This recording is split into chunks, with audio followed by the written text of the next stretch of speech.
राधे राधे राधे बोल मना, तन का क्या पता। राधे राधे राधे बोल मना, तन का क्या पता। राधे राधे राधे बोल मना, तन का क्या पता। बरसाने की लाडली राधा, हर लेती है सब दुख बाधा।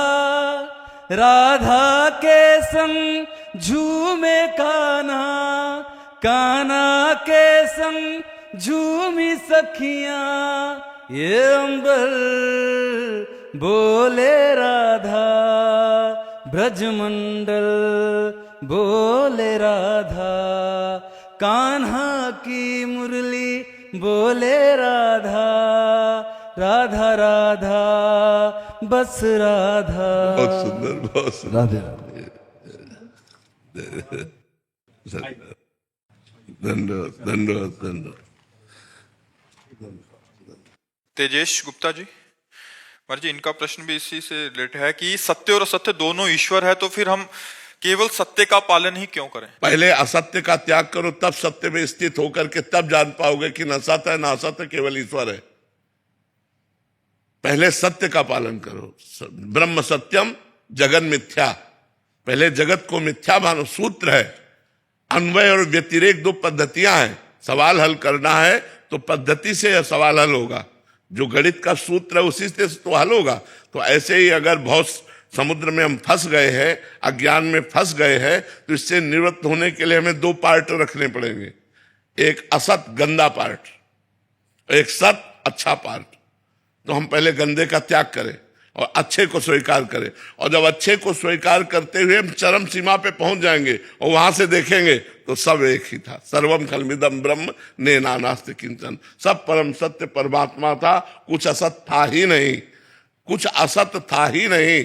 तब वो अनुभव कर पाता है। तो पहले में सिद्धांत में समझना पड़ेगा, उमा कहो में अनुभव अपना, सत हरि भजन जगत सब सपना। जैसे सपना झूठा ऐसे जगत झूठा। किसका प्रश्न है, समझ पा रहे हो आप?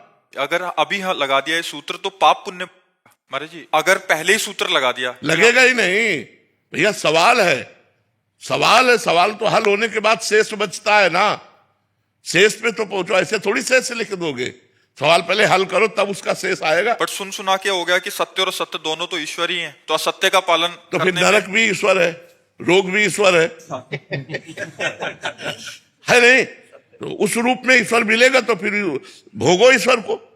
रोग भी ईश्वर है, अपमान भी ईश्वर है, विपत्ति भी ईश्वर है। तो क्या आप इस ईश्वर को स्वीकार करना चाहते हो?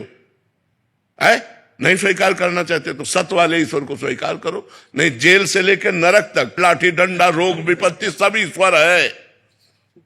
हमारी बात तो मानो ना। तो अगर इस ईश्वर को नहीं स्वीकार करना चाहते तो असत ईश्वर को छोड़िए, अभी सत्य में आइए। और सत्य से जब वहां पहुंच जाओगे, जब तुम अपने स्वरूप को जान जाओगे, तो असत क्रियाएं होंगी ही नहीं, असत की सत्ता ही नहीं है। ना सतो विद्यते भावो, ना भाव विद्यते सत्ता। सत्य का कभी अभाव नहीं, असत है ही नहीं। जैसे हमने दूर पड़ा रस्सी देखा, अब हमें भ्रम हो गया सर्प है, अब हमें कौन बचावे?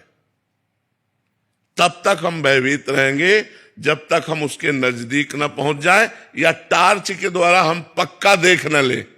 टार्च के द्वारा पक्का प्रकाश मारा और अरे यार ये तो रस्सी है, सारा भ्रम खत्म हो गया ना। तो टार्च का प्रकाश है ज्ञान, नजदीक पहुंचना है भक्ति, उपासना, उपासन। नजदीक नजदीक पहुंचे तो देखा अरे यार रस्सी है, पूरा भय खत्म हो गया। डरते डरते गए, पर जब नजदीक देखा तो सारा डर खत्म हो गया, क्योंकि वो सांप नहीं था, वो रस्सी ही थी।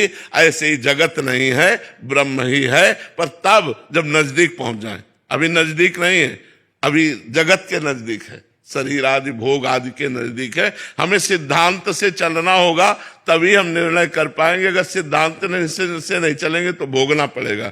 फिर आपको लगेगा ईश्वर आनंद में है, फिर यहाँ आनंद क्या है? तो दुख ही दुख है। बताओ कहाँ आनंद है? तो ये दुख में संसार का त्याग करके जब हम परमात्मा का अनन्य भाव से वर्ण करते हैं, स्मरण करते हैं, तब ये जगत भी भगवत स्वरूप ही है ऐसा अनुभव आने लगता है।